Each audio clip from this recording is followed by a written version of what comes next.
So, uh, BMW released their seventh generation BMW M5, and it is a plug-in hybrid.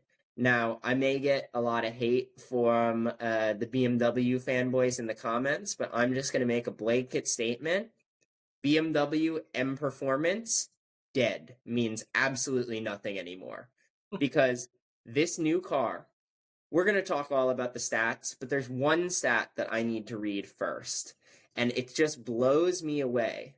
This new car at 5,390 pounds is 294 pounds heavier than a 2024 Ford F-150 King Ranch. Yeah. Like, we're talking about a performance sports car and a heavy duty pickup truck. Yeah. And the sports car is the heavier one. It's not a sports car anymore. Yeah. Talk me through it, Victor, I because have a I lot. know that this frustrates you. I have a lot to say. So let me just rattle off the stats first to get it out of the way. So it's a 4.4 liter twin turbo V8, just like the last one, and it's a plug-in hybrid. Now it's 717 horsepower, 14.8 kilowatt hour battery, with 194 horsepower electric motor in there. But just like you said, it weighs 5,390 pounds or 2,444 kilos. That is an increase of 1,150 pounds or 523 kilos. That's half a ton more than the last one.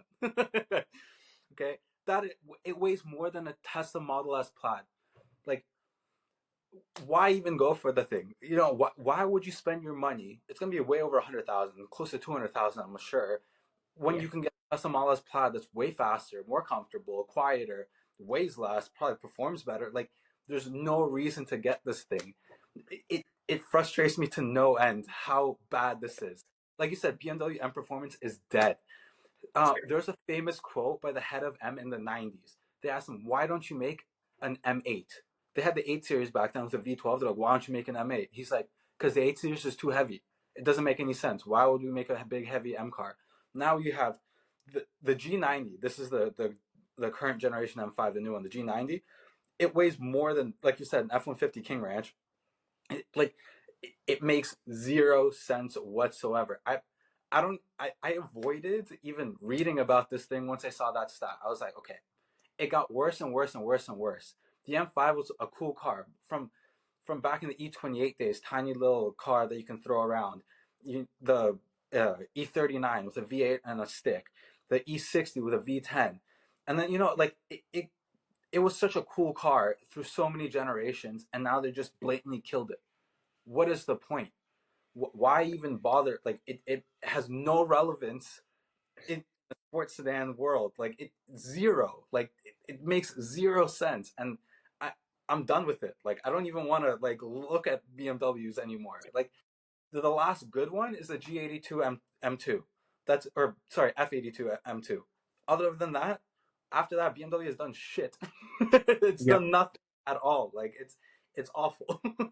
And Yeah. I'm unapologetic how much I hate this thing and how far BMW has fallen off its throne. There's 0 point. Rant over. Yeah. Yeah. I agree with every single statement you made. It was hilarious doing research about this car because you can't find a single automotive news channel or reviewer that has one good thing to say about it. Like, they try. A lot of these, newspapers, they try to be neutral about these cars at worst, or positive even if the car isn't necessarily a good car. I challenge you to find one good thing about this car online. Everybody hates it. BMW clearly is not listening to the enthusiasts that are actually trying to buy these sports cars.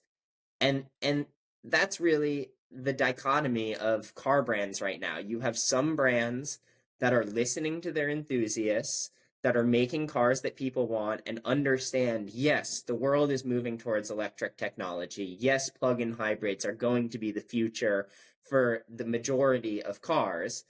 But because of that, we need to push further into motorsports, further into the excitement and the analog feel, so that cars still exist for the enthusiasts, so that cars still exist that people want to drive. And BMW is just not doing that. They've completely forgotten about the people that made their company, something that people strive for. Now it's just some big shitty luxury sedan like any other big shitty luxury sedan. So yeah, absolutely terrible.